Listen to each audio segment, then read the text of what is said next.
Hey everyone, welcome to Shifty's Club. Today I want to talk about the video game How to Build Rogue series, and this is going to cover everything after RNG manipulation. Now, I explained the calibration process last episode and how to start learning how to RNG manipulate. Now, for those of you who don't really understand, there are plenty of guides online and plenty of people who might be willing to help. I mean, if you have questions, feel free to contact me. I'll try to get them answered if I can. But there's a lot of people that are a little bit better at this than I am. The only thing I do is I just try to pick the easiest way to catch the Pokemon, such as low frames and I try to go with IV yields around 30-31, something like that. But anyway, enough of that. You guys just want to hear the last part of the training, and then next episode after this one I'll talk about how to get the combos to going after you've gotten your perfect Pokemon. Now, as I gotta say, every player needs to use RNG manipulation. If you don't, do not expect to get far at tournaments. It will not happen. I got lucky, and I'm going to say this clear out lucky, whenever I went to regionals 2010. I learned about that tournament, regionals, 3 days, that is right, 3 days before the event, and I rushed to get ready. I was standing in line and wasn't even ready at the event. I had hatched my slack off the day of the event. The only Pokemon I had were Porygon Z. That was at level 45, I think. A Hunter at level 42. And I had a Ho-Oh that was ready. Didn't use it. I had a Kyogre that was perfect. It was like level 50 and it had a great special attack and everything. I'd max its special attack and defense out. As a result, I had just rushed to get ready. And then, during that time, I had Slacking Gengar with Kyogre and Porygon Z.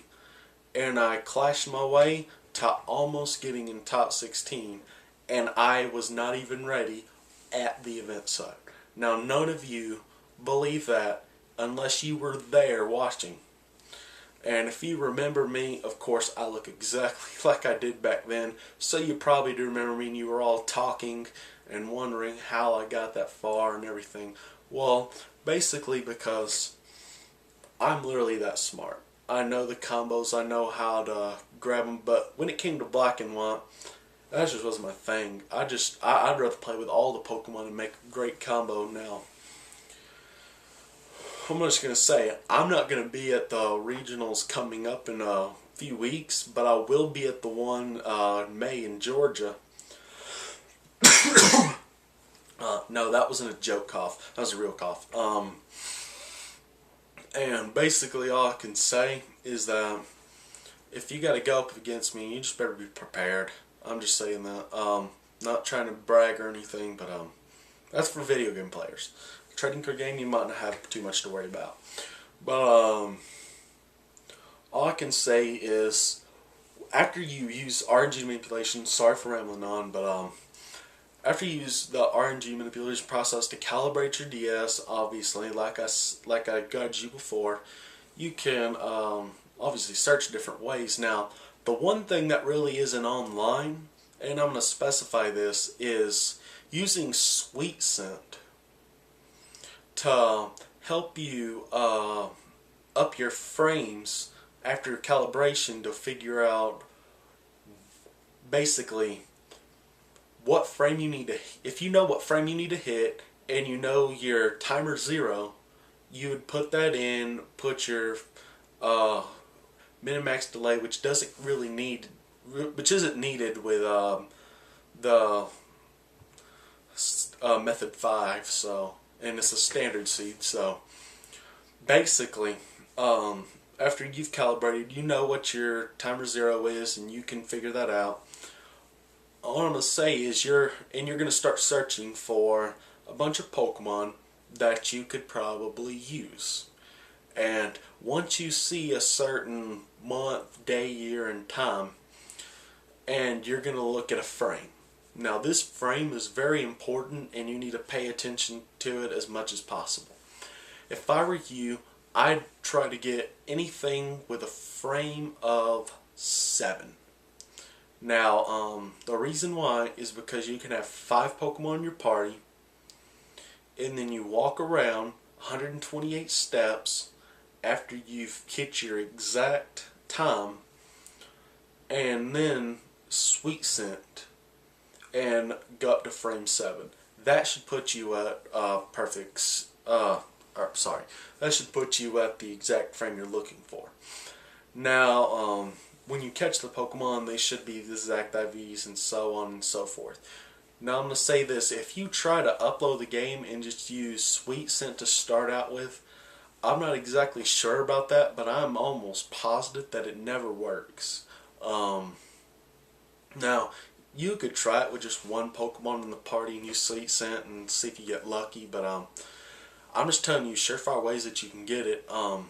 But Sweet Scent's never covered online. At least I haven't seen it covered at all. So I thought I'd go ahead and get that done so people could say there is at least one resource that you can use for using the Sweet Scent. And no one really covers it. They never say how many frames it goes up after taking so many steps or how to calculate the frame.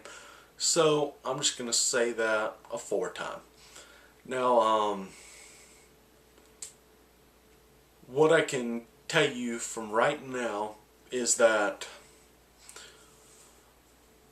what we're going to do is we're going to explain the IVs of the Pokemon and how to train them.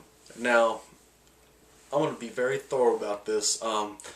If your Pokemon are not perfect, and I mean, when you look on the RNG reporter, after you use Metal Kid's Calc, and calculated the IVs, if they come up all 31s with the exception of the attack or special attack, and that depends. Basically, if you have a Pokemon that tends to have a high special attack and it's got a low IV attack, and vice versa with a Pokemon that tends to have high attack and has a low special attack IV, and that means you're good. If all of them's 31, if they kind of vary between 30 and 31, it's not that bad.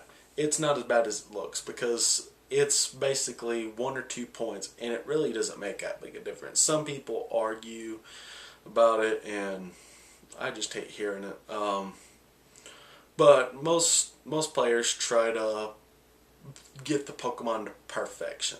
I'm just going to say that. So we're going to act like your Pokemon are all 31s across the board, with the exception of the low attack or special attack. So let's start. Now we're going to take just any random Pokemon and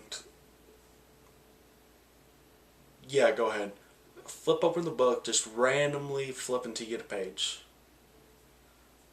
Oh God, you gotta be killing me. Okay, Jellicent. That's a very good choice. Okay, you did good. And anyway, let's just say you use Jellicent. Now, Jellicent tends to have high HP and special defense, and its special attack is usually a little higher. I mean, most water-type Pokemon tend to use its special attack stat, but you will also want to pump up its defense and keep its speed down low. So, you're not exactly wanting 31 IVs in speed, so you would want everything else high and speed low, and it'd be a Trick Room Pokemon. And that's one of the variances. Other than that, all your Pokemon want to be such as high attack, low special attack. Find me one that needs a high attack. Archeops. Archeops, let's use that. Archeops tends to need a high special attack, or not, high attack or special attack, and definitely high speed. Let's stick with attack. Keep its attack high, and you know what? Let's keep 31s across the board, with the exception of the HP. I mean, if you can get them all 30s, 31s in that area, great. And then basically just pump up, make sure they got max speed. Try to get their attack, special attack, special defense up high. HP we can leave alone if we need to. And basically we're just going to try to get their stats as high as possible in speed, in either attack or special attack, and then work on defense, special defense, and then HP is last. But of course, if you're using Pokemon that's slow to use and abuse Trick Room, then that'd be another idea. But let's just say you're not. So the best idea is, if you're going to train on attack, you need to go to some like the first route, Route 1. And the best idea here is to basically go into Route 1 and attack the Patrats and Lillipups, you know, and they each give off 1 attack yield. And then say if you wanted defense, you could go to the what is it, Relic Castle, I think it is. You can verse a whole bunch of Yamask or Cofagrigus, and basically raise your defense that way. And you wanted to raise your special attack, you'd go to Celestial Tower and battle Litwix and Elgyms, that sort of thing. If you wanted to raise your special defense, you'd obviously battle